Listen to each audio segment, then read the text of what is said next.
Absolutely, people are going to lose their homes, they're going to lose their businesses, but there's not enough money in circulation to pay back all the interest and all the principal on the debt that generated the need to loan more money, and the fishing line then goes back in. So I'm Rob Moore, host of the Disruptive Entrepreneur Show. David Icke is probably one of the world's most renowned conspiracy theorists. Exposure of governmental truths. Also, renegade social commentator. He went down some very controversial rabbit holes. We asked him about the financial system, who runs the world. So some major revelations coming in this interview. But first, make sure you like this video, turn the notification bell on and subscribe to the channel. Who do you think, David, controls the financial system, and how does the financial system work? It all comes down in the end, in terms of these society controlling institutions, to what I call the global cult, which is a global network of secret societies and semi-secret groups with ultimately, if you go deep enough in the rabbit hole, a mission control, a central organizational center. This explains why countries tend to respond to the same kind of situations in extraordinarily the same way. The thing is, if you're talking about control and the need to control, then you look at society as it's structured, and control is overwhelmingly dictated by money. Who has it and who doesn't? And if you look at a definition of freedom, well, it's choice. The more choices you can make, the freer you are. The fewer choices you can make, the less free you are. And in the way that society is structured today, what dictates choice more than anything than money? Who has it and who doesn't? So I hear people talk about how the billionaires and the billionaire corporations, etc., are all about money. But, well, yes, on one level, they have a mentality that is it has an insatiable greed.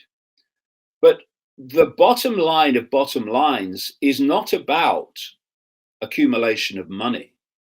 It's accumulation of control via the weapon of money.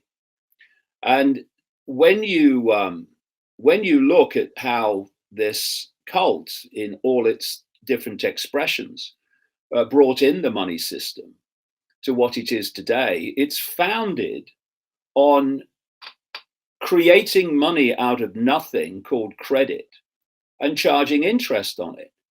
You know, you go into a bank and you say, borrow £100,000. Well, in theory, well, the bank doesn't do anything in terms of moving precious metal around or any of this stuff. It puts into your account £100,000 called credit that has never, does not, and will never exist except in theory. And then it says, for doing that, we're going to charge you interest.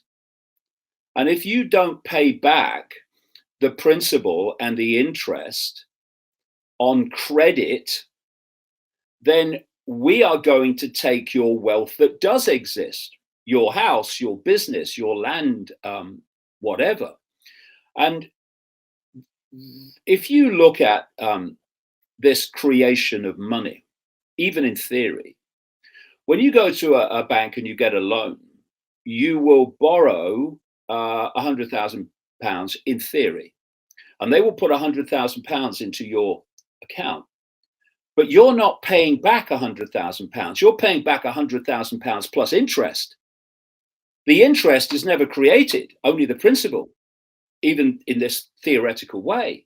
And thus, by design, not accident, there is never at any point enough units of exchange, money, in whatever form it takes, in circulation to pay back all the principal on the debt outstanding, and all the interest on the debt outstanding. So absolutely included in the way it's structured is that people are going to lose their homes, they're going to lose their businesses because there's not enough money in circulation to pay back all the debt and all the interest on the debt.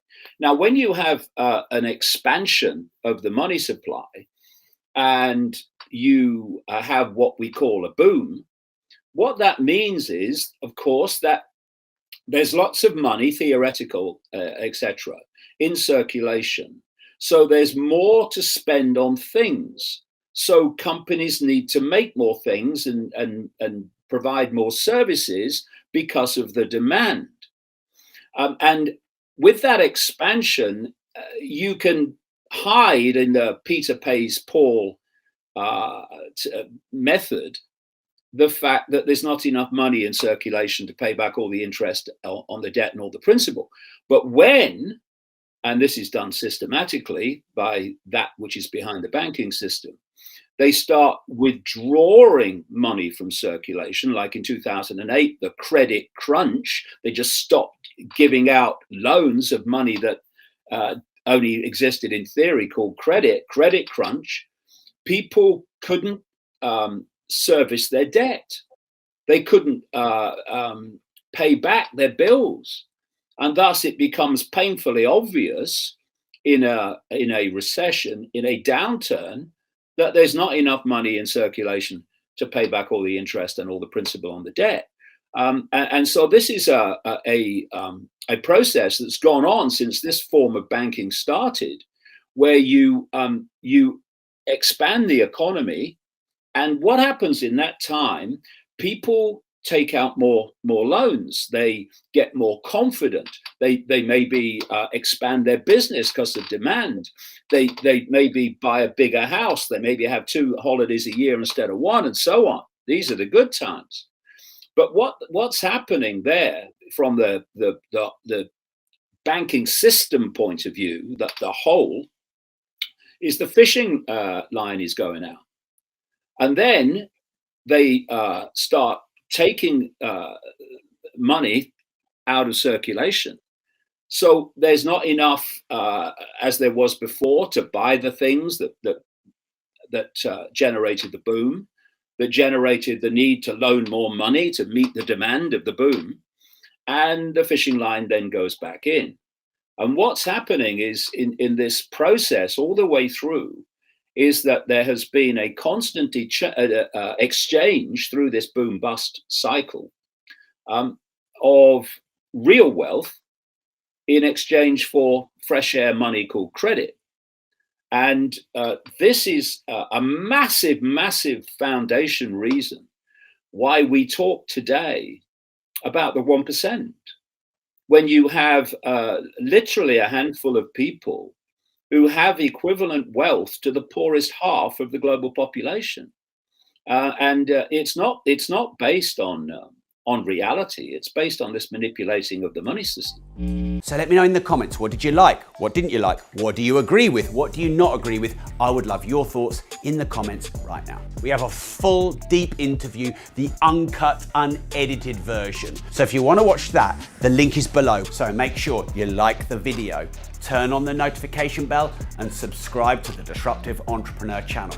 And remember this, if you don't risk anything, you risk everything.